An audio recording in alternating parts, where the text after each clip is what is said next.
La predicación que hoy voy a compartir, la compartí el viernes, hace 8 días atrás, de este viernes de 8 días atrás. Orando, el Señor me puso en mi corazón compartirla con ustedes en los servicios de la tarde. Ya lo hice en el primero de la tarde. El Señor nos bendijo profundamente. 4 personas se entregaron a Cristo Jesús. Le podemos dar un aplauso al Señor. Eso me bendijo. Y Padre, gracias. Precisamente porque durante esta semana, después de haber predicado este mensaje, me encontré de nuevo con hermanos, personas que comentaron esa realidad. Hay personas que, habiendo estado en la iglesia, habiendo tenido fe, habiéndose congregado regularmente, llamándose cristianos, dejaron de congregarse. Algunos dejaron la fe, abandonaron la fe. Y comencé a estudiar un poco más, a leer un poco más.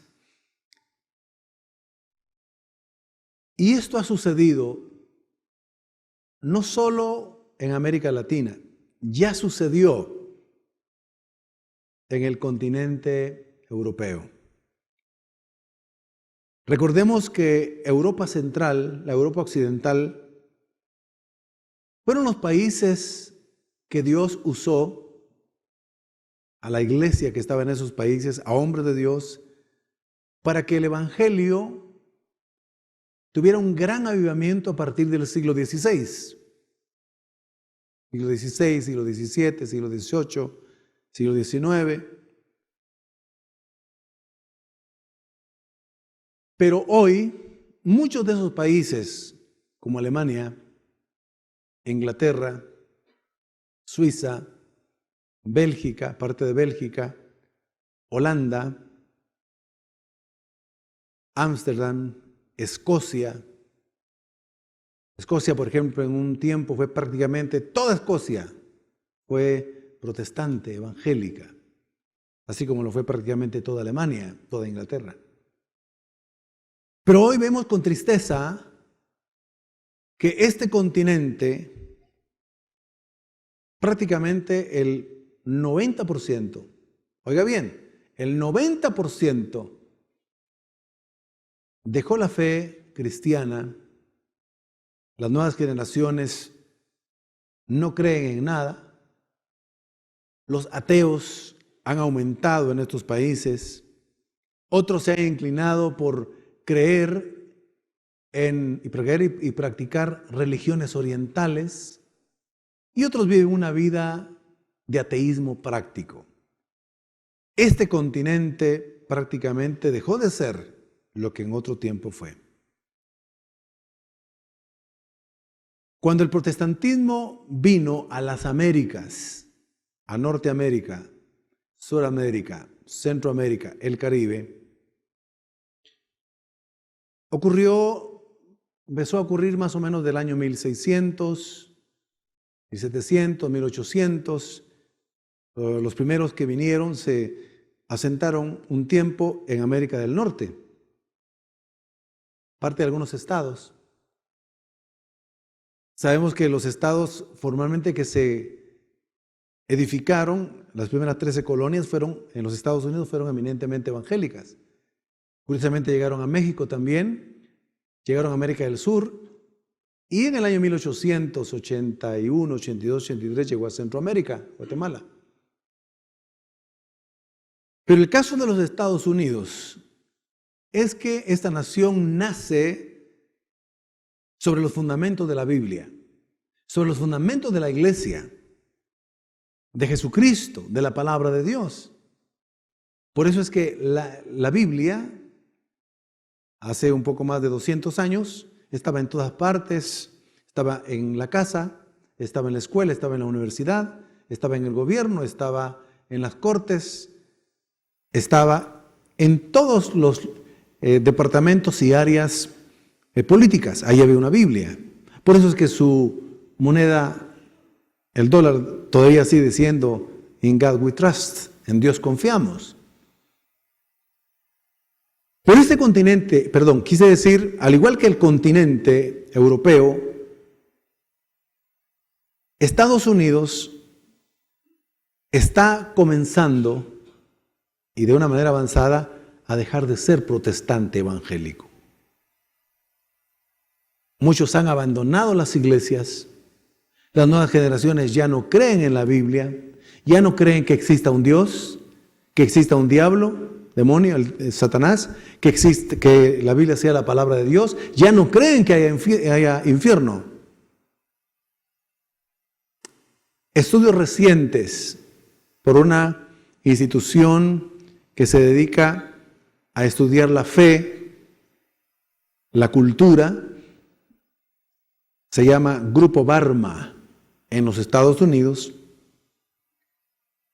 ha venido realizando encuestas sobre precisamente qué fe profesan los jóvenes, los adultos. Y en el 2017-2018, son encuestas recientes realmente, este grupo determinó que en los Estados Unidos 9 de cada 10 jóvenes abandonan la fe al salir de la secundaria. Aquellos que asistieron o sus padres los llevaron a la iglesia, crecieron en la escuela dominical, siendo niños, infantes, preadolescentes, adolescentes, jóvenes, cuando terminan de estudiar, abandonan la fe. Pero no solo ellos, aquellos que llegan a la universidad siendo creyentes, profesando la fe cristiana, evangélica, cuando terminan su carrera universitaria, más del 50% dejan de creer en el Cristo de la Biblia. Dejan de creer en la Biblia como la palabra de Dios. La verdad, eso es grave. Y eso está comenzando a suceder en los países de América Latina. Si bien es cierto, en América Latina Dios permitió uno de los avivamientos más grandes de toda la historia, comenzando realmente ese avivamiento en el año 1901. De 1901 a 1925 hubo un avivamiento extraordinario en América. De 1925 a 1960 la iglesia se extendió extraordinariamente en todos los países de América Latina. De 1960 a 2000, 1999, 2000, prácticamente el evangelio llegó casi a todos los países de América Latina, aunque algunos no tienen un porcentaje alto de creyentes. Pero ha habido un avivamiento. Sin embargo, del año 2000 para acá, la iglesia evangélica, el evangelio no ha ido creciendo como creció durante ese tiempo. Se ha ido estancando. Y en ese lento crecimiento está comenzando a darse el fenómeno de que aquellos que ya son creyentes de segunda o tercera generación, nacidos en hogares cristianos, también están abandonando la fe en la secundaria, en las universidades, en los trabajos o cuando salen de carreras universitarias. Eso de manera muy objetiva, pero espiritualmente, ¿qué es lo que está ocurriendo? Satanás, el demonio, el diablo y sus huestes malignas, el sistema del mundo, la vieja naturaleza del hombre pecador sin Cristo, es el que está detrás, o son los que están detrás de todo esto, porque tienen el propósito, en primer lugar, de que los que no son salvos no se conviertan al Evangelio. ¿Me doy a entender? Los que son salvos. Mire pues, el mundo, Satanás, la vieja naturaleza del hombre sin Cristo, procuran que el hombre no conozca a Cristo. Por eso es que hay personas que pueden asistir a alguna iglesia, pueden escuchar el Evangelio, pero Satanás, al salir de allí, por cuanto no hay una buena disposición, saca la semilla de la mente y del corazón para que no crean, para que no se salven. Cuando las personas ya son salvas de verdad y nacen de nuevo, el propósito y la estrategia de Satanás, del mundo y del pecado es oponerse para que no sean cristianos consagrados, que no sean cristianos que experimenten el poder del Espíritu Santo,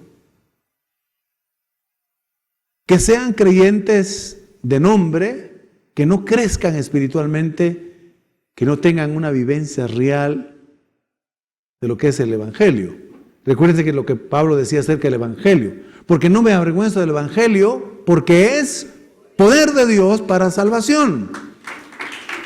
Al judío, al griego, a todo aquel que cree. Pero la tercera cosa es que se oponen, distraen, confunden a los creyentes, tratan de hacerlo para que abandonen la fe.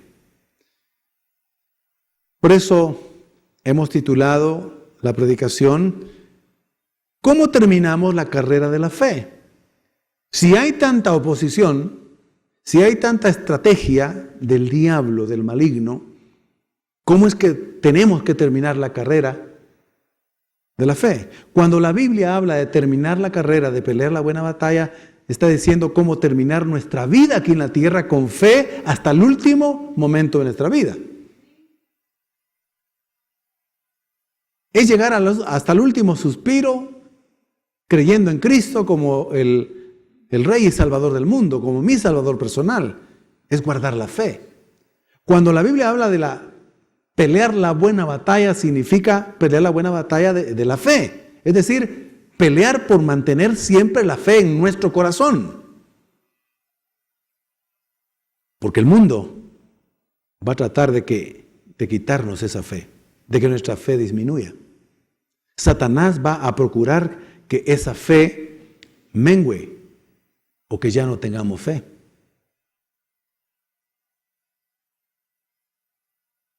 En estos 20 últimos años, prácticamente lo que va del siglo XXI, ha ocurrido uno de los cambios más grandes en toda la historia humana. Es el avance gigantesco de la tecnología. Hace 20 años, ninguno de los que estábamos aquí teníamos un celular. ¿Verdad que es cierto? Hace 20 años no teníamos, ninguno de los que estamos aquí ni en Guatemala.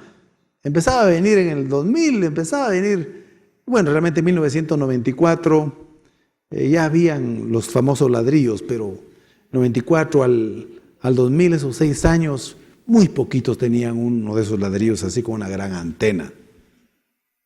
Y que costaba 8,000, 9,000 quetzales en ese entonces, que era muchísimo dinero. Era como $1,000 o un poco más. Pero, ¿qué ha pasado del año 2000 para acá?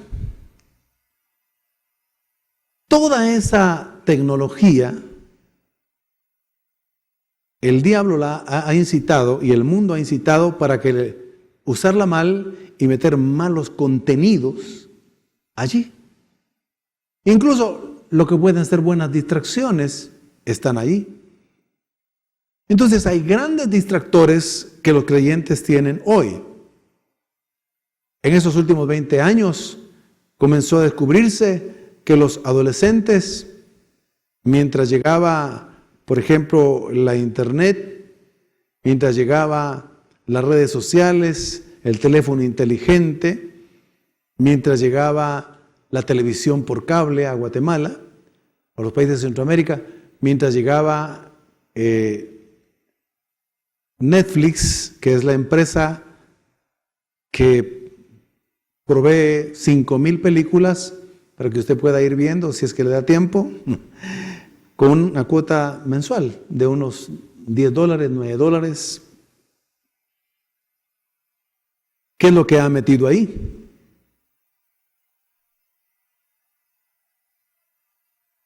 Esta empresa que hizo la encuesta que le mencioné también afirma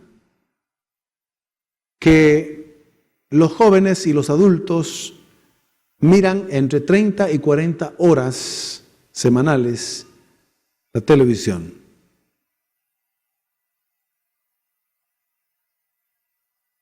Algunos pasan ese promedio. Además, que ven televisión, se pasan entre 40 a 50 horas hoy viendo las redes sociales. Facebook, Instagram y las otras redes. Hay varias redes sociales.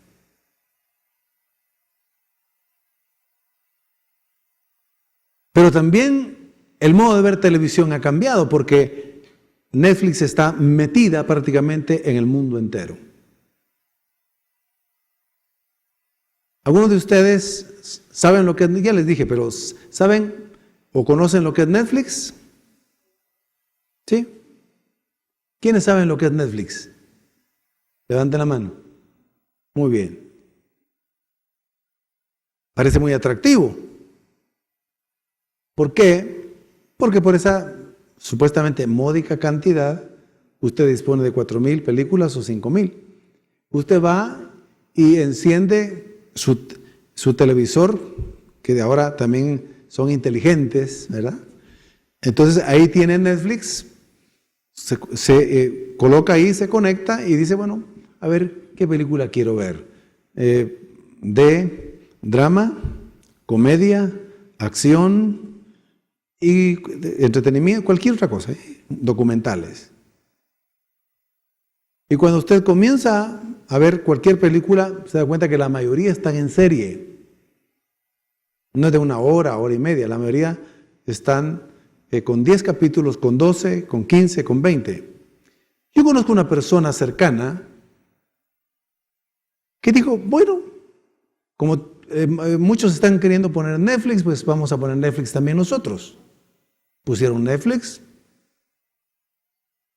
y le llamó la atención una película que se llamaba, bueno, no le voy a decir el nombre, pero era una película que aparentaba ser como bonita, atractiva. La encendió, la empezó a ver, pero no se dio cuenta que era una serie. Al terminar la hora y media, se dio cuenta que continuaba. Esa serie tenía casi 50 capítulos y la engancharon. Quería ver el segundo, quería ver el tercero, el cuarto. Y paró viéndola. ¿Cuánto tiempo invirtió ahí en una película que no tiene ningún mensaje de Dios, que no tiene ningún mensaje de vida, ningún mensaje de transformación?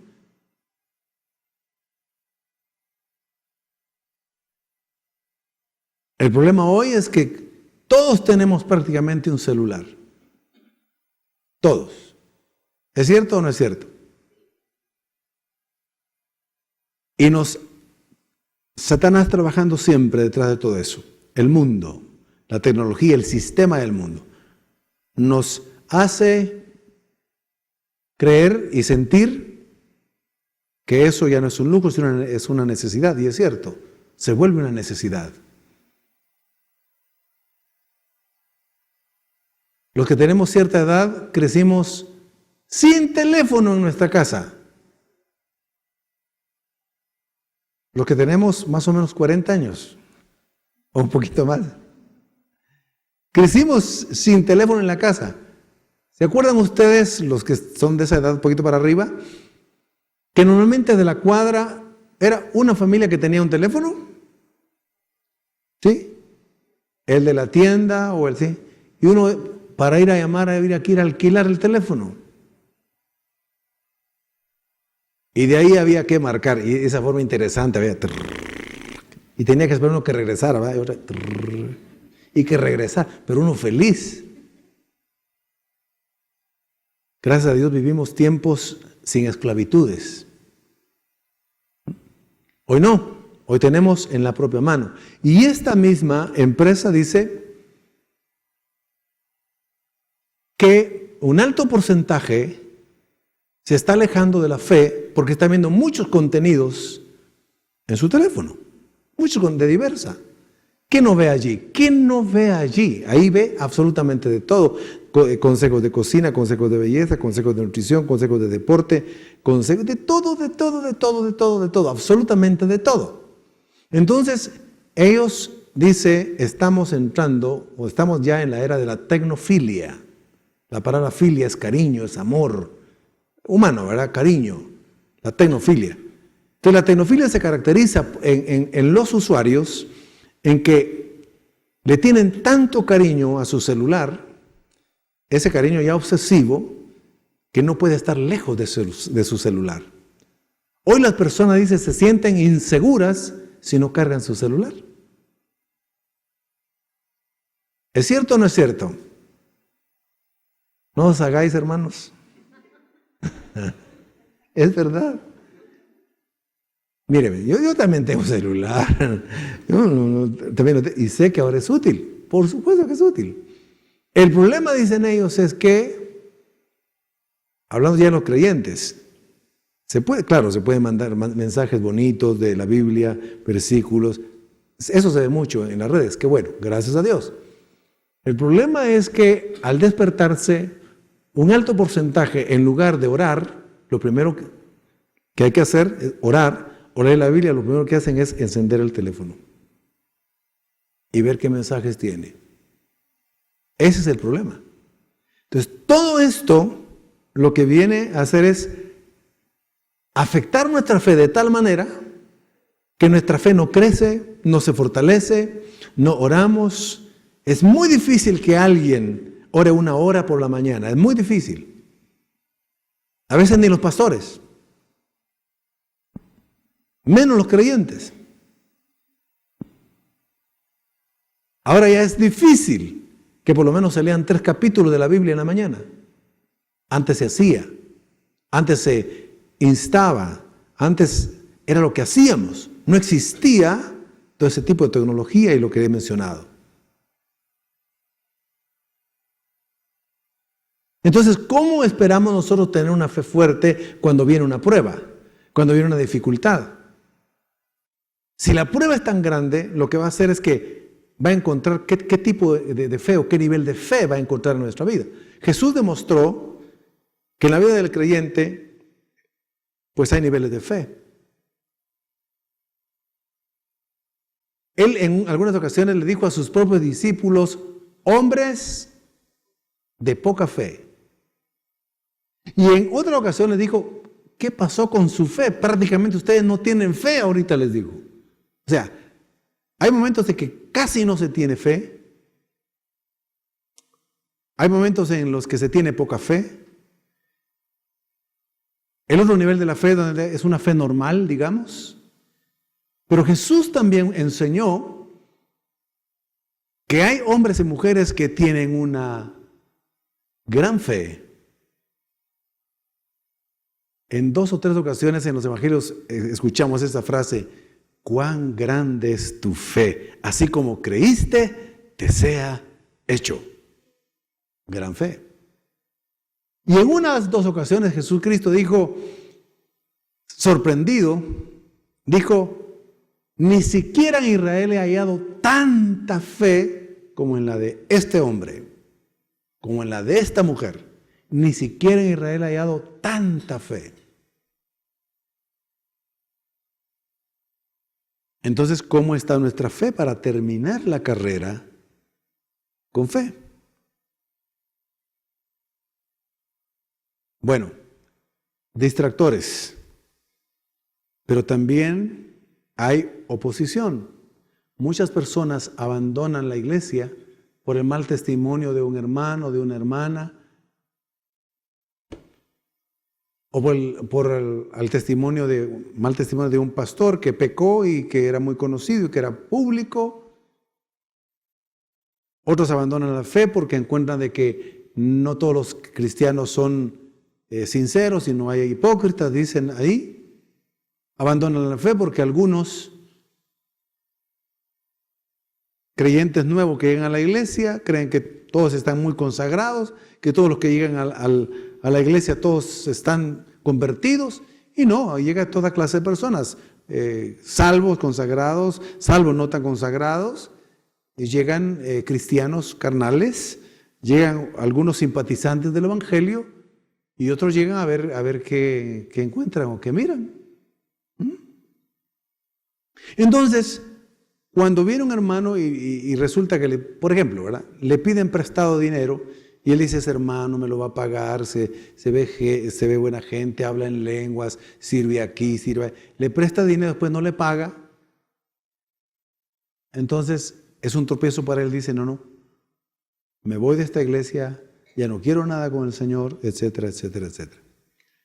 La otra área que ataca también la oposición es cuando los problemas son tan grandes, tan duros, tan difíciles, que viene desánimo, viene duda y ya no queremos continuar con la fe. Eso le puede pasar genuinamente a un creyente verdadero. Les voy a poner un ejemplo que ustedes conocen, solo se lo recuerdo. Elías, el gran profeta Elías, que cuando él decía: no llueva, dice la Biblia que no llovía. Y después que él decía: ahora llueva, llovía. Tenía tanto poder de espiritual sobre su vida, el Señor lo respaldaba tanto, que fue un gran profeta.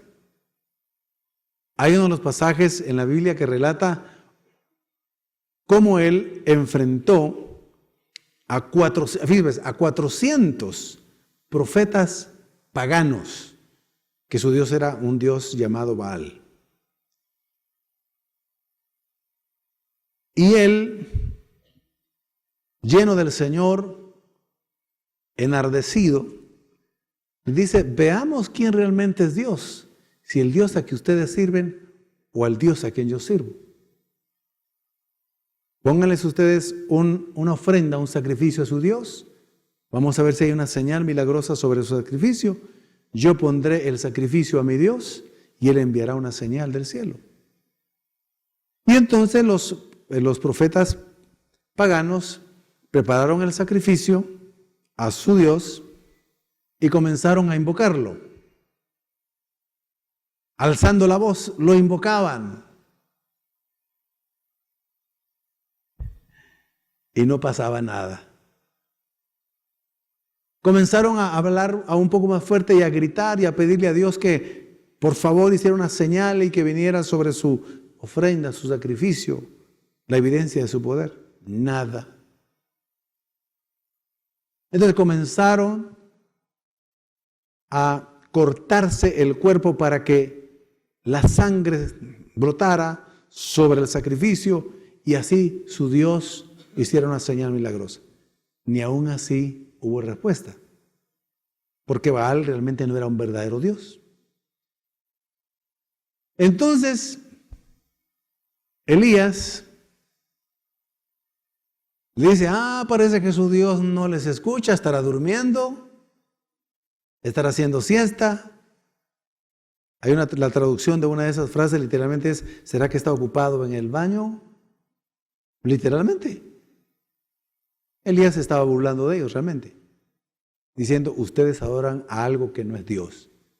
Y ahora les dice: van a ver cómo el Dios del cielo, el verdadero Dios, vendrá sobre este sacrificio. Y cuando él clama al Señor, en el acto, el Señor envía fuego del cielo y consume su sacrificio. La presencia de Dios cayó ahí, la gloria de Dios estuvo ahí, y los 400 profetas de Baal entraron en shock, se quedaron paralizados. Y empoderado, Elías mata a los 400 profetas de Baal. Acontecido eso, una mujer que pertenecía a ese pueblo pagano, tenía fama de ser una mujer terrible, maligna, lo amenazó de muerte. Pero ya estaba tan agotado, es lo que se entiende en el texto, y había visto la gloria de Dios Elías, pero estaba cansado, agotado, que cuando oyó esas amenazas, se deprimió, huyó, se fue a sentar bajo un árbol y dijo: Señor, ya no quiero vivir. Ya todos, solo yo quedo, te han abandonado, y yo estoy batallando, ahora me están persiguiendo, me están amenazando. Entonces, por un momento él abandonó esa fe. Pero el Señor lo animó, le dio de comer, le dijo: duerme, vas a comer. Le mandó a cuervos para que le llevaran carne, comió también pan, y le dijo: mucho camino te resta. O sea, puede venir tanta oposición que al creyente genuino pueda ser que se desanime. Pablo entonces, en muchas cartas, habla de la carrera de la fe, la pelea de la buena batalla, así como lo hace también el autor del libro de Hebreos, de la carta a los Hebreos. Leemos parte del capítulo 11, porque aquí tenemos testigos que terminaron su carrera, su vida, con fe hasta el último segundo de su vida. Todo el capítulo 11 de la carta a los Hebreos hay que leerlo, hay que estudiarlo, mayormente cuando estemos pasando pruebas. Vamos a leer algunas partes. Por ejemplo, Hebreos 11:4 dice así, hablando de esos testigos. Abel dice: por la fe Abel ofreció a Dios más excelente sacrificio que Caín, por lo cual alcanzó testimonio de que era justo, dando Dios testimonio de sus ofrendas, y muerto aún habla por ella. Este hombre de Dios, hasta el último momento de su vida, creyó y agradó a Dios. Veamos lo que dice de Enoc, Hebreos 11:5. Por la fe Enoc fue traspuesto para no ver muerte, y no fue hallado, porque lo traspuso Dios, lo arrebató, y antes que fuese traspuesto, tuvo testimonio de haber agradado a Dios. Esa frase, tuvo testimonio de haber agradado a Dios, quiere decir todo el tiempo, hasta el último segundo de su vida, agradó a Dios. Luego dice Noé. Por la fe, Noé, cuando fue advertido por Dios acerca de cosas que aún no se veían, que tenía que tener fe, con temor preparó el arca en que su casa se salvase. Y por esa fe condenó al mundo. Déjenme explicarles esta frase. Y por esa fe condenó al mundo. ¿Qué quiere decir esa frase?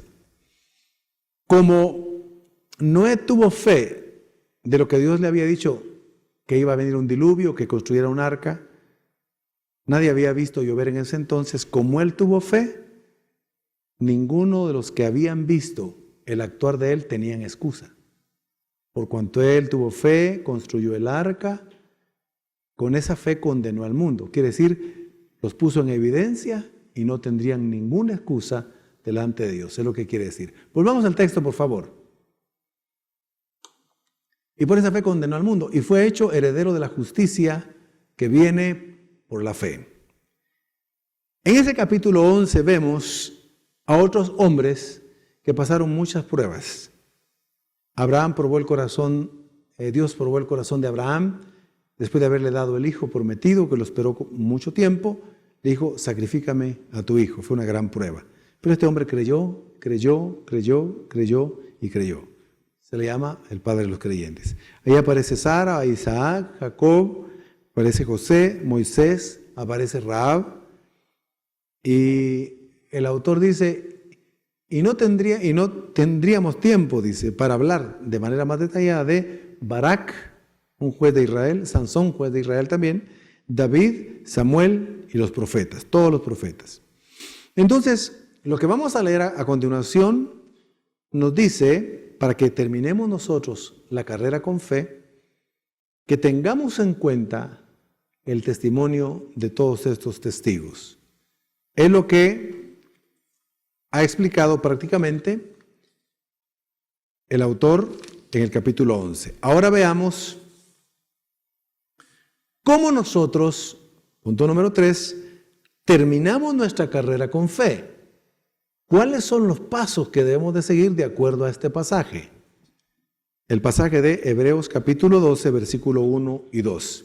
En la Reina Valera 60 dice así: por tanto, nosotros también, teniendo en derredor nuestro tan grande nube de testigos, los que hemos visto, grande nube de testigos, los héroes de la fe, despojémonos de todo peso y del pecado que nos asedia y corramos con paciencia la carrera que tenemos por delante. Puesto los ojos en Jesús, el autor y consumador de la fe. Vamos a dejarlo ahí.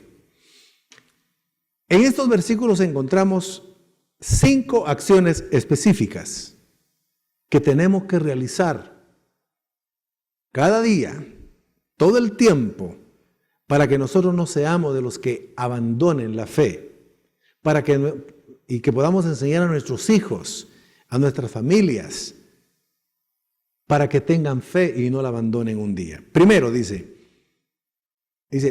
tomen en cuenta el ejemplo de todos estos testigos. Si en un momento dado usted se siente confundido, desanimado, ya no quiere seguir creyendo porque la respuesta no viene, porque el problema es muy fuerte, muy duro, lea el capítulo 11 completo de Hebreos. Comienza en el versículo 1 definiendo qué es la fe. Es pues la fe la certeza de lo que se espera, la convicción de lo que no se ve. Hay que leerlo. Y hay que leer el testimonio de cada uno de estos hombres para decir, no hombre, si los problemas de estos eran tan grandes que los míos son nada. Y si ellos terminaron su vida con fe, ¿por qué no la voy a terminar yo? Acción número 2. Despojémonos, dice, de todo peso. Aquí el peso no significa pecado. Significa todo lo que no es pecado, pero que es una carga, nos presiona, son los afanes de la vida, son los afanes incluso legítimos, incluso son los deleites legítimos de la vida. Es decir, no tenemos que quitarnos ese peso. Afanes por querer hacer mucho de las cosas materiales, afanes por buscar tanto conocimiento humano, afanes por buscar muchas cosas humanas. Eso es un peso que al final nos afecta en la carrera de la fe. Son las cosas del mundo legítimas. Entonces dice, despojémonos de todo peso. Y por supuesto, la acción número 3 dice, despojándonos de todo pecado. Si nuestra fe, nosotros queremos que permanezca fuerte, vaya creciendo, no practiquemos pecados. ¿Amén? No practiquemos pecados. Porque cuando pecamos, en ese momento dejamos de obedecer y dejamos de tener fe en ese momentito. El pecado rompe la comunicación con Dios, la comunión con Dios, rompe el poder, debilita la fe, debilita la fortaleza espiritual. Entonces, sencillamente no pequemos de hecho. No pequemos de hecho. Acción número 4. Bueno, solo voy a explicar algo. El pecado es tan persistente y tan terrible, dice, el pecado que nos asedia, dice el texto que leímos. ¿Qué significa asediar? Cercar, sitiar, acorralar. Así el pecado y los pecados, el pecado, el atractivo del pecado es terrible. El cristiano tiene que saberlo. Por eso ante el pecado hay que estar muerto, estar crucificado, y también salir huyendo en muchas ocasiones de algunos pecados, porque el pecado nos asedia. La acción número 4, para que terminemos nuestra carrera con fe. Tenemos que correr esta carrera de fe con paciencia divina. La paciencia es un fruto del Espíritu. Los milagros, las respuestas a las oraciones no siempre se dan el mismo día, al día siguiente, la semana que viene, el mes que entra. No. hay respuestas que podrán venir 5 años, 10 años después. Es más, ante las pruebas duras que estemos pasando, tenemos que soportar con fe y paciencia para que avancemos en esta carrera de la fe. Porque si no tenemos paciencia, la fe se debilita. La fe, la paciencia y la esperanza fortalecen a la fe. Casi siempre usted va a encontrar la esperanza fortaleciendo a la promesa. ¿Qué es la esperanza? Es la promesa de Dios que se va a cumplir. Sustenta la fe. La fe cree en la esperanza, la promesa divina. Pero para que se cumpla la promesa, la fe tiene que tener paciencia para esperar a que se cumpla exactamente el tiempo de la promesa. Así que tenemos que tener paciencia, mis queridos hermanos. Y la quinta acción es muy importante. Es la más, todas importantes, pero es la más importante. Poniendo fijamente nuestros ojos en Jesús. Mirando a Cristo. No mirar los malos testimonios, a los hermanos que defraudan, a los infieles, en nadie más ni en nada. Por eso el texto de la Reina Valera dice así: puestos los ojos en Jesús, el autor y consumador de la fe. En Él hay que poner la mirada. Solamente en Él. En nada más ni en nadie más. Ni siquiera en los más cercanos. Ni siquiera en los que amamos con todo nuestro corazón. El amor primero debe ser a Dios, a Cristo. Entonces, si yo pongo mi mirada en Cristo siempre, voy a vencer todo tipo de problemas porque mi mirada está en Cristo. Y el mirar en Cristo me llevará a terminar la carrera de la fe. Si otro tiene mal testimonio, ore por él y usted siga poniendo su mirada en Cristo. Usted siga congregando, siga leyendo la Biblia, siga alabando al Señor, sígale sirviendo, sígale dando al Señor, siga haciendo lo que hace un verdadero cristiano. Si alguien de su familia por alguna razón no quiere seguir yendo a la iglesia, pues usted ore, bendígalo, ayúdelo, pero usted no se aparte. Si uno de los mismos líderes espirituales que le han sido de ejemplo a usted se aleja, cae en pecado, usted no ponga la mirada en él, siga poniendo la mirada en Cristo, porque Cristo no falla, Él es perfecto. Así usted y yo vamos a terminar la carrera de la fe. Póngase de pie. Vamos a orar un momentito. Vamos a orar. Padre, gracias en el nombre de Jesucristo por habernos dado el don de la fe. Y Cristo es el autor de esa fe, Señor. Señor, la fe de salvación procede de Cristo. La fe para vivir cada día procede de Cristo. Él es el autor de la fe. Señor, la fe es más valiosa que el oro. Es más valiosa que cualquier cosa de este mundo. El que tiene fe verá la gloria de Dios. Los que tenemos fe estaremos firmes hasta el final. Los que tenemos fe andaremos por fe, no por vista de todo lo que acontece. Señor, el que tiene fe pone la mirada en Cristo. Señor, los afanes y deleites de este mundo, los distractores que mencionaba, la tecnología, el mundo, lo atractivo, Señor, no tiene fuerza sobre nosotros porque no la estamos mirando a Cristo. Señor, te necesitamos. Fortalece nuestra fe. Aquí está nuestra vida. Que esta fe no falte a la hora de la prueba. Que esta fe no falte, Señor, cuando alguien nos defraude.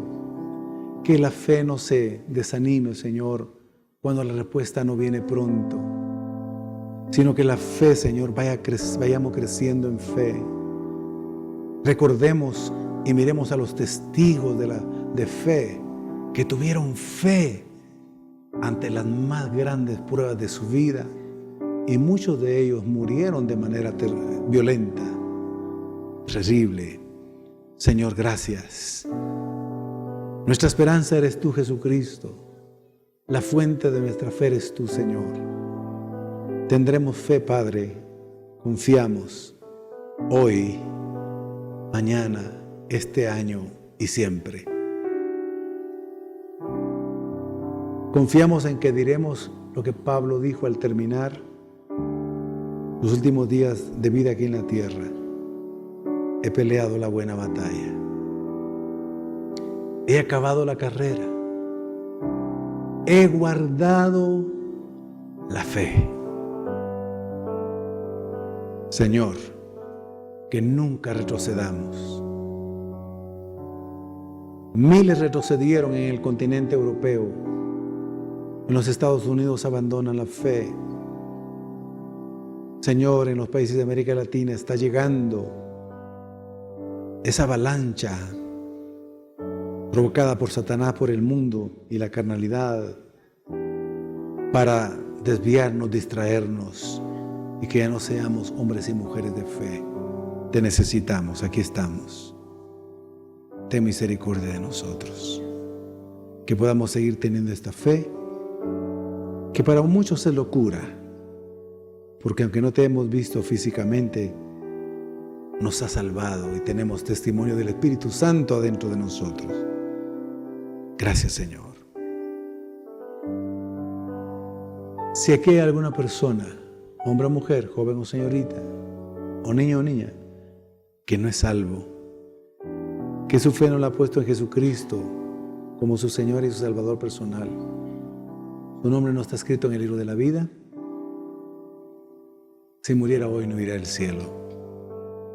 Pero Dios le da la oportunidad para que hoy sea salvo, para que hoy entregue su vida a Jesucristo. Y el Señor lo ha permitido de una manera fácil. Aunque costó la vida de Jesucristo, la forma es sencilla. Ponga su fe en Jesucristo y será salvo. Cree en el Señor Jesucristo y será salvo tú y tu casa. Así que si alguien necesita ser salvo, diga conmigo esta oración. Creo en ti, Jesucristo, para ser salvo. Te recibo para que me hagas hijo de Dios. Te confieso, Jesús, como mi Señor y Salvador personal. Creo en mi corazón que resucitaste al tercer día. Gracias, Jesús, por amarme y salvarme hoy. Amén.